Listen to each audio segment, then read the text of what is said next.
Good morning everyone! So hindi ko na-realize na super short lang na film ko. So very quick lang ang video natin for today's video. Sa previous video ko guys, na-announce ko that I have a new journey that is going to happening, which is mag-start up ako ng aking online business. Hindi ko pa talaga siya na fully na planuhan or na fully na start yung pagpaplano guys, but it's all going to start sooner. Which means I will be starting to shoot or to film videos guys starting from step 1 up until the end. So by March or April siguro change na yung setup namin.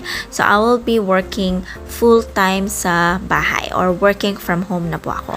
So babalik po tayo sa ating usual na setup ng ating mga video, which is yung nagsisit down ako at nagsishare ng mga tips and tricks. But of course, meron pa din namang mga ganitong klaseng video guys because I'm planning that I have to be in the office once a week para makapag-focus sa aking trabaho.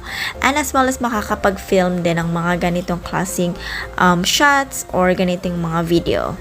And regarding with the business guys, hindi ko man naman share kung ano ito, but hopefully sooner ma-share ko na po. Super dami kong gustong i-share sa inyo guys, kaya nga naman it's going to be a new journey. So meaning every step of the way, I will be documenting it and will be sharing here in my channel. Sa ngayon, finifix ko yung aking schedule, ang aking time management, at saka ang aking workflow guys, para maging productive tayo. When it comes to time management naman guys, you all know that I have a business along with my friends about event services. At kahit may ongoing business ako with my friends, meron pa rin lagang bumubulong sa aking isipan that I really have to start what I really wanted to start kahit noon pa.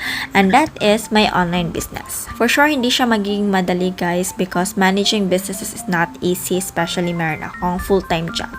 So that's it for today guys. Thank you so much for watching. It's very quick. I didn't realize, but hopefully it's been a meaningful video for you guys announcing my journey about my business.